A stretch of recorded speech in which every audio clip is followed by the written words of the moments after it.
नमस्कार. आज फाल्गुन शुक्ल तृतीया शके 1937 सादर करत आहोत ठाणे वार्ता. ठळक घडामोडी. अर्थसंकल्पात 110 कोटींची वाढ सुचवत स्थायी समितीची अर्थसंकल्पाला मंजुरी. जादा व्याजाचं आमिष दाखवून 88 लाखांची फसवणूक करणाऱ्या दोघांना आर्थिक गुन्हे शाखेनं केलं जेरबंद. आणि शिवसेनेपाठोपाठ भारतीय जनता पक्षाच्या माजी उपमहापौरांची पोलिसाशी हुज्जत. या आणि इतर घडामोडी विस्तृतपणे पण काही क्षणातच. ठाणे वार्ता पहा श्रीस्थानक वाहिनीवर. आता सकाळी 9:15 पासून रात्री 9:15 पर्यंत ठाणे वार्ता, ठाण्यातील पहिलं दृकश्राव्य माध्यम. श्रीस्थानक वाहिनी, ठाण्याची स्वतःची वाहिनी. ठाण्यातील घडामोडी, कार्यक्रम, वादविवाद, अगदी गाणी, नाटकं याचा आनंद घर बसल्या. पहा श्रीस्थानक वाहिनी, आपल्या ठाण्याचं हक्काचं व्यासपीठ. श्रीस्थानक वाहिनी. ठाणे वार्ता आता संकेतस्थळावर देखील ठाणेवार्ता.com वर क्लिक करा आणि ठाण्याच्या घडामोडी जाणून घ्या. ठाण्यातील पहिलं ऑनलाईन माध्यम ठाणेवार्ता.com. नमस्कार मंडळी, दर रविवारी पाहायला विसरू नका. नमस्कार मंडळी, आपल्या प्रश्नांचं थेट उत्तर. ठाणे वार्ता पहा श्रीस्थानक वाहिनीवर. आता सकाळी 9:15 पासून रात्री 9:15 पर्यंत ठाणे वार्ता, ठाण्यातील पहिलं दृकश्राव्य माध्यम. ठाणे ते मुंब्रा स्थानकादरम्यान लोकलवर झालेल्या दगडफेकीत एक 20 वर्षीय तरुणी जखमी झाल्याची घटना काल सकाळी घडली. मुंब्रा इथं राहणारी प्रिया ठाकूर ही तरुणी आपल्या मैत्रिणींसोबत लोकलने मुंबई छत्रपती शिवाजी टर्मिनसला निघाली होती.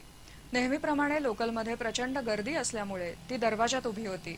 पारसिक बोगद्याजवळ लोकल येताच अचानक भिरभिरत आलेला एक दगड तिच्या डोक्याला लागला आणि तिचा तोल गेला. सुदैवाने तिच्या सोबतच्या मैत्रिणींनी तिला सावरल्यानं पुढचा अनर्थ टळला. प्रियाच्या डोक्याला गंभीर दुखापत झाल्यानं रक्तबंबाळ अवस्थेतच तिला कळवा इथल्या स्टेशन मास्तरांच्या कार्यालयात नेण्यात आलं.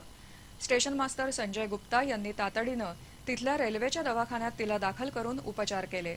या घटनेनंतर प्रियाच्या आईनं तिला घरी नेलं. स्टेशन मास्तरांनी पोलिसात तक्रार करण्यास सांगूनही दोघीही मायलेकींनी स्पष्ट नकार देत तक्रार करून दगडफेक करणारा सापडणार आहे का असा उद्विग्न सवाल केला. ठाणे महापालिकेनं मालमत्ता कर अभय योजनेला 21 मार्चपर्यंत मुदतवाढ दिली आहे. महापालिका क्षेत्रातील मालमत्ता धारकांना थकीत मालमत्ता करावरील तसंच थकीत पाणीपट्टी बिलामधील विलंब आणि प्रशासकीय आकारामध्ये 50% सूट देण्याबाबतचा धोरणात्मक निर्णय घेण्यात आला होता. त्यानुसार प्रशासकीय आकार माफी योजना 10 मार्चपर्यंत ठेवली होती. या योजनेचा लाभ जास्तीत जास्त नागरिकांना घेता यावा यासाठी ही मुदत 21 मार्चपर्यंत वाढवण्यात आली आहे, अशी माहिती महापौर संजय मोरे यांनी दिली. महापालिका कार्यक्षेत्रातील काही मालमत्ताधारकांची वार्षिक कर आकारणी थकीत राहिल्यामुळे प्रशासकीय आकारासह देयक बजावण्यात येतं. ही रक्कम भरणं शक्य होत नसल्याने प्रशासकीय आकार काही प्रमाणात माफ केल्यास नागरिकांकडून त्याचा भरणा केला जाईल. यासाठी महापालिकेनं धोरणात्मक निर्णय घेत फेब्रुवारी महिन्याच्या महासभेत निर्णय घेऊन अभय योजना जाहीर केली होती. याला नागरिकांचा चांगला प्रतिसाद मिळत आहे. तरीही या अभय योजनेचा कालावधी अत्यल्प असल्यानं जास्तीत जास्त नागरिकांना याचा लाभ घेता यावा यासाठी 11 दिवसांची मुदतवाढ देण्याबाबत महापौरांनी प्रशासनाला सूचना केली आहे. त्यानुसार ही योजना 21 मार्चपर्यंत कार्यान्वित राहणार आहे. तेव्हा जास्तीत जास्त नागरिकांनी याचा लाभ घ्यावा असं आवाहन महापौरांनी केलं आहे. जादा व्याजाचं आमिष दाखवून ठाणे, मुंबई आणि नवी मुंबईतल्या अनेक गुंतवणूकदारांकडून 88 लाख रुपये उकळणाऱ्या अपर्णा कर्णिक आणि मदन पाटील या दोघांना आर्थिक गुन्हे अन्वेषण विभागानं जेरबंद केलं आहे. मदन आणि त्याच्या साथीदारांनी रुपाली कन्सल्टन्सी नावाची कंपनी 2011 मध्ये सुरू केली होती. 2 ते 4% व्याजाचं आमिष दाखवून त्यांनी ग्राहकांना हेरलं आणि ठराविक रक्कम गुंतवल्यानंतर महिन्याला ठरलेलं व्याजही दिलं. तर वर्षपूर्तीनंतर मुद्दल म्हणून गुंतवलेली रक्कमही परत केली जायची. सुरुवातीला ठरल्यानुसार व्याज मिळाल्यानं त्याची चर्चा झाली. हाच फायदा उचलून त्यांनी मुंबई, ठाणे, नवी मुंबई परिसरातल्या अनेक गुंतवणूकदारांना आपल्याकडे खेचलं. शेअर बाजारातही गुंतवणूक केली. शेअर बाजारात फायदा होत होता तोपर्यंत सर्वांचे पैसे त्यांनी नियमितपणे दिले. 2014 मध्ये शेअर बाजारात तोटा झाल्यानंतर मात्र लोकांचे पैसे देण्याचं ते टाळू लागले. गुंतवणूकदारांनी पैशाचा तगादा लावल्यानंतर या टोळीनं उत्तर प्रदेशातल्या गझियाबादमध्ये पलायन केलं. गुंतवणूकदारांचे पैसे मिळत नसल्यानं ठाण्यातील संजय जाधव यांच्यासह अनेकांनी आर्थिक गुन्हे शाखेकडे याबाबत तक्रार केली. त्यानंतर पोलिसांची चक्र हलू लागली.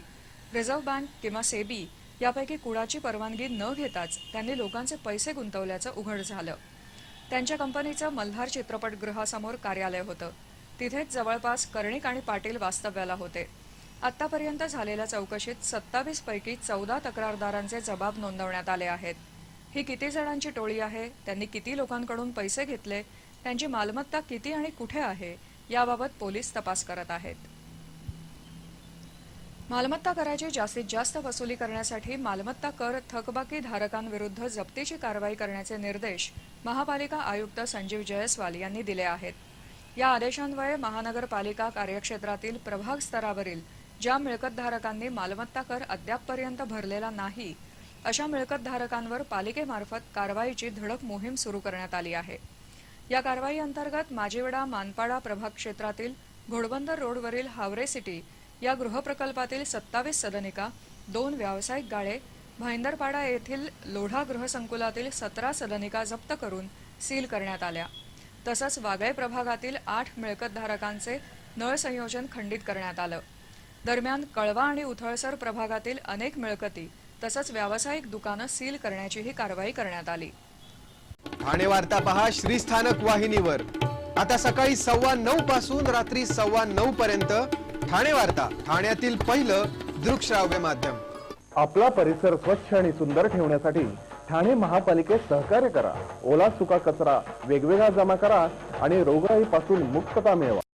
ठाणे वार्ता आता संकेतस्थळावर देखील ठाणेवार्ता.com वर क्लिक करा आणि ठाण्याच्या घडामोडी जाणून घ्या. ठाण्यातील पहिलं ऑनलाईन माध्यम ठाणेवार्ता.com. डॉक्टर आणि रुग्णांचं पिढ्यानपिढ्यांचं जिव्हाळ्याचं नातं म्हणजेच डॉक्टर बेडेकर हॉस्पिटल. आता अत्याधुनिक सोयी सुविधा आणि तंत्रज्ञानयुक्त वंध्यत्व निवारण केंद्रात IVF आणि टेस्ट ट्यूब बेबीचीही सुविधा. डॉक्टर बेडेकर हॉस्पिटल, महर्षी कर्वेपथ, ठाणे. 65 वर्षांची निरंतर सेवा. ठाणे वार्ता पहा श्रीस्थानक वाहिनीवर. आता सकाळी 9:15 पासून रात्री 9:15 पर्यंत ठाणे वार्ता, ठाण्यातील पहिलं दृकश्राव्य माध्यम. ठाण्यातील वाहतूक महिला पोलिसाला मारहाण करणारा शिवसेना शाखा प्रमुख शशिकांत कालगुडे याची जामिनावर मुक्तता झाली. असं असलं तरी ठाणे पोलिसांनी त्याच्याविरुद्ध तब्बल 125 पानांचं दोषारोपपत्र न्यायालयात दाखल केलं आहे. ठाण्यातील नितीन कंपनी जंक्शन इथे 25 फेब्रुवारी रोजी महिला वाहतूक पोलिसाला मारहाण केलेल्या घटनेचे पडसाद राजकीय वर्तुळात उमटले होते. आरोपी कालगुडे हा शिवसेनेचा पदाधिकारी असल्यानं विरोधकांनी कारवाईसाठी जोर लावला होता. त्यानुसार आधी न्यायालयानं जामीन मंजूर केला असतानाही सहाय्यक पोलीस आयुक्तांनी पुन्हा आदेश काढून प्रतिबंधात्मक कारवाई अंतर्गत कालगुडे याला अटक करून त्याची रवानगी ठाणे मध्यवर्ती कारागृहात केली होती. नुकतीच त्याची जामिनावर मुक्तता झाली असून पोलिसांनी त्याच्या विरोधात 125 पानांचं चार्जशीट दाखल केलं आहे. काम न करता केवळ हजेरीपटावर सह्या करून वेतन लाटणाऱ्या ठाणे महापालिकेच्या मुकादमासह 14 सफाई कामगारांचं पालिका आयुक्तांनी तडकाफडकी केलेलं निलंबन मागे घेण्यात आलं आहे. ठाणे महापालिकेच्या सफाई खात्यात विविध प्रभाग समितीमध्ये काही कर्मचारी काम न करता केवळ हजेरीपटावर सह्या करून कामचुकारपणा करतात. याबाबतची वस्तुस्थिती पालिका आयुक्तांच्या निदर्शनास येताच कामाच्या ठिकाणी प्रत्यक्ष पाहणी करून गैरहजर 14 कामगारांबाबत घनकचरा व्यवस्थापन उपायुक्त डॉक्टर BM हळदेकर यांच्या अहवालानुसार या कामगारांना नोव्हेंबर महिन्यात निलंबित केलं होतं. यात उथळसर प्रभाग समितीचे 5, नौपाडा प्रभाग समितीचे 3 आणि माजिवडा मानपाडा प्रभाग समितीच्या 5 कर्मचाऱ्यांचा समावेश होता. दरम्यान गेले 4 महिने या कामगारांनी आयुक्तांकडे खेटा मारून चांगल्या वर्तणुकीची हमी दिल्यानं सर्व सफाई कामगारांचं निलंबन मागे घेत पुन्हा कामावर रुजू करून घेतलं आहे. ठाणे महापालिकेच्या अर्थसंकल्पात 110 कोटींची वाढ सुचवत स्थायी समितीनं या अर्थसंकल्पाला मंजुरी दिली आहे. महापालिकेच्या अर्थसंकल्पाच्या मंजुरीसाठी गेल्या 2 वर्षांचा अनुभव कटू आहे. आर्थिक वर्ष सरत आलं तरी अर्थसंकल्पाला मंजुरी मिळत नव्हती. यंदा मात्र अवघ्या काही दिवसातच अर्थसंकल्प मंजुरीचा मार्ग मोकळा झाला असून आता महासभेत याला मंजुरी दिली जाणार आहे. ठाणे महापालिका आयुक्तांनी केलेल्या मूळ 2500 कोटींच्या अर्थसंकल्पामध्ये स्थायी समितीनं 110 कोटींची वाढ सुचवली असून आता हा सुधारित अर्थसंकल्प 2659 कोटींचा झाला आहे. गेल्या 10 दिवसांपासून अर्थसंकल्पावर चर्चा सुरू होती.